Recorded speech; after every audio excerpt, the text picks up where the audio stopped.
कहते हैं ना, जब देने वाला देता है तो छप्पर फाड़ कर देता है। 24 घंटे में भारत ने पूरी रूपरेखा ही बदल दी है। एशिया में तहलका लेकर आया है भारत। जानेंगे क्या हुआ है। तो वहीं दूसरी तरफ जेलेंस्की ने सबके सामने चाइना पर बड़ा आरोप लगा दिया है। इसी की वजह से शांति नहीं हो रही है। जानेंगे चाइना की इतनी बड़ी बेइज्जती कैसे अब निकल कर सामने आ रही है। जियोपॉलिटिक्स में बहुत कुछ चल रहा है। हमेशा की तरह CIS न्यूज नेटवर्क के इस एपिसोड में जानने को मिलेगा बहुत कुछ। आइए जानते हैं इन खबरों को विस्तार से। इस साल मई में व्लादिमीर पुतिन 5वीं बार जब रूस के राष्ट्रपति बने तो बनने के बाद ये चीन की यात्रा पर गए। इस यात्रा से पहले उन्होंने यूक्रेन के खिलाफ जंग में मदद की पेशकश करने के लिए बीजिंग की सराहना की थी। मुलाकात के दौरान पुतिन ने चीन के राष्ट्रपति और प्रधानमंत्री से मुलाकात की, व्यापार को बढ़ाने पर सहमति जताई और कहा गया कि दोनों देशों के व्यापार में तेजी भी आई है। साल 2023 में व्यापार 20 लाख करोड़ हो गए, लेकिन मार्च और अप्रैल के दौरान रूस को चीनी एक्सपोर्ट में थोड़ी गिरावट आई। क्यों आई? क्योंकि अमेरिका ने यहाँ बैन लगाना शुरू कर दिया तो चाइना के बैंकों ने रूसी ग्राहकों के साथ लेन देन को रोक दिया या फिर कम कर दिया। कहा जाता है, जो अमेरिका आरोप लगाता है कि रूस यूक्रेन जंग के बीच चीन रूस को लगातार सस्ते ड्रोन बनाने की टेक्नोलॉजी दे रहा है। इसी ड्रोन से रूस को यूक्रेन में बढ़त भी मिल रही है। इस साल अप्रैल में अमेरिका ने चीन पर रूस को क्रूज मिसाइल, ड्रोन इंजन और बैलिस्टिक मिसाइल के लिए मशीन टूल्स प्रदान करने का आरोप लगाया था। चीन ने पिछले साल रूस को कथित तौर पर 90% इलेक्ट्रॉनिक चिप्स भेजे थे, जिसका इस्तेमाल टैंक, मिसाइल और विमान बनाने के लिए किया जा रहा है। जंग की शुरुआत में रूस को यूरोप से मिलने वाली जरूरी मशीनी टूल्स नहीं मिलने लगी थी। चीन ने इस कमी को पूरा करने के लिए कथित तौर पर अपने टूल्स रूस को दिए। अब ये सारा मामला एक तरफ हो रहा था, पर ये उम्मीद नहीं थी कि दुनिया के सामने जेलेंस्की कुछ इस तरीके से बातों को रखेंगे। मैं चाहती हूँ, एक वीडियो है सांग्रीला डायलॉग समिट का जो हुआ था सिंगापुर में, और यहाँ पर एकदम खुलकर बातें रख दी है जेलेंस्की ने। इस वीडियो को थोड़ा आप सुने। Discord yet again, because for you to understand that for us it is very painful and a bit strange. Unfortunately, regrettably, Russia, using Chinese influence on the region, using Chinese diplomats also, does everything to disrupt peace summit.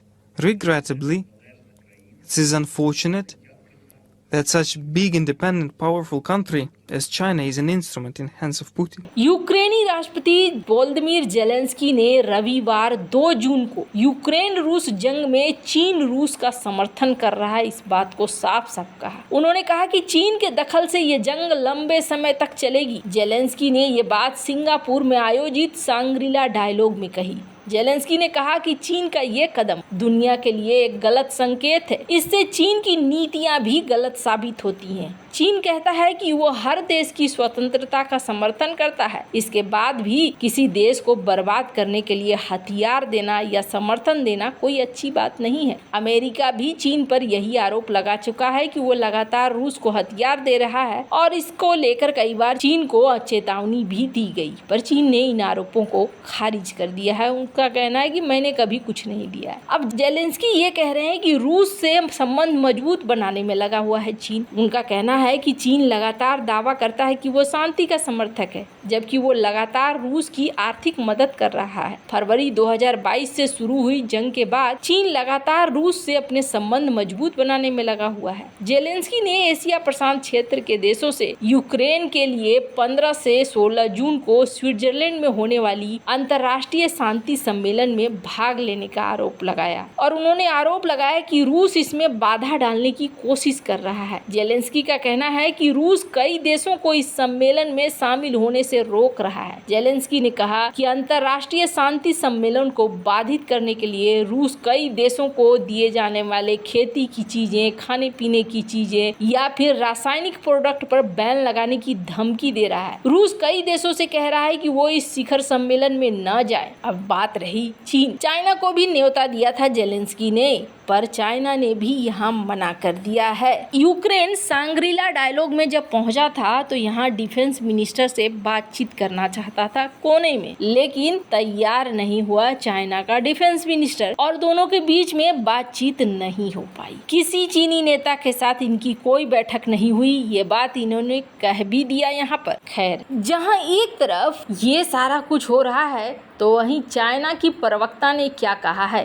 Screen पर एक video देख रहे हैं आप। इस video में China की प्रवक्ता ने ये कहा है कि देखिए, हम इस मीटिंग में नहीं जाने वाले हैं और इसके पीछे 3 प्रमुख कारण है। इन्होंने कहा कि पहला कारण है कि इस मीटिंग में दोनों पक्ष नहीं आ रहे हैं। रूस और यूक्रेन दोनों को होना चाहिए, लेकिन दोनों में से सिर्फ एक है। वहीं दूसरी तरफ इसमें सारी पार्टी जानी चाहिए, सारी पार्टी भी नहीं आ रही है। तीसरी चीज, जो पीस प्लान है वो पीस प्लान कहीं से भी ऐसा नहीं है जिस पर राजी होंगे लोग, इसलिए ये मीटिंग हम नहीं जाने वाले हैं, इन्होंने यहाँ पर साफ कर दिया है। खैर, अब जहाँ जेलेंस्की ने पूरी दुनिया के सामने चाइना का नाम ले लिया, ये बहुत बड़ी बात है। सांग्रीला डायलॉग में बहुत सारे देशों के प्रतिनिधि थे। चाइना की छवि के लिए ये एक बड़ा धक्का है। जहाँ एक तरफ ये सब कुछ हो रहा है तो वहीं 24 घंटे में पूरा माहौल बदल कर रख दिया है भारत ने। हमने आपको कल ही बताया था, कल रविवार था, इसलिए कल ये असर दिख नहीं रहा था। सोमवार सुबह सुबह खुलते खुलते शेयर मार्केट, एक चीज तो समझ में आ गई थी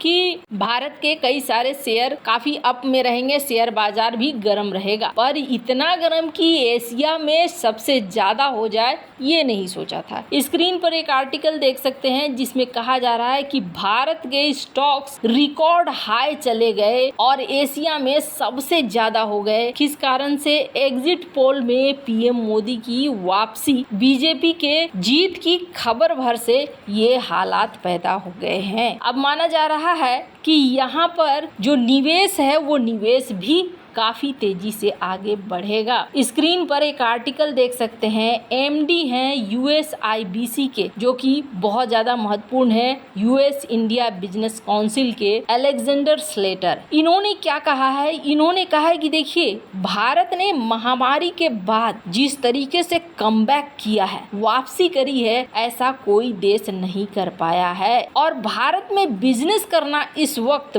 बहुत ज्यादा रिवार्डिंग है। और ये समझ लीजिए कि भारत में बिजनेस करने का मतलब है कि इस वक्त ज्यादा से ज्यादा फायदा कमाना, और यहाँ भारत आगे बढ़ रहा है, पीछे नहीं आ रहा है। ये खुद भी इतना बड़ा बाजार है और उसके अलावे 5वां दुनिया का सबसे बड़ा अर्थव्यवस्था है। ये सारी चीजें हम लोग देख रहे हैं और ये देखते हुए हम भारत के साथ मिलकर बिजनेस को आगे बढ़ाना चाहते हैं। वैसे माना जा रहा है, स्क्रीन पर एक आर्टिकल देख सकते हैं, रॉयटर्स की ये आर्टिकल है कि पोस्ट इलेक्शन के बाद अगर पीएम मोदी जीतते हैं, सत्ता में आते हैं, तो सबसे बड़ा फोकस सेक्टर होगा मैन्युफैक्चरिंग का, यानी कि चाइना का वो महत्वपूर्ण हिस्सा जिसकी वजह से चाइना काफी ताकतवर बना हुआ है दुनिया में, मैन्युफैक्चरिंग का सेक्टर, वो भारत के हाथ में होगा। भारत उधर आगे बढ़ने की कोशिश करेगा और इस क्षेत्र में भारत जाता हुआ भी दिख रहा है। PLI स्कीम वगैरह बहुत सारी ऐसी चीजें हैं। माना जा रहा है कि भारत की जनसंख्या जितनी बड़ी है, मैन्युफैक्चरिंग सेक्टर जितना ज्यादा बढ़ेंगे, उतना ही ज्यादा रोजगार भी मिलेगा। वैसे आपको क्या लगता है? इन सब मामले में आपकी क्या राय है? कमेंट कर जरूर बताएं। जल्द मिलते हैं अगले वीडियो में नई खबर के साथ।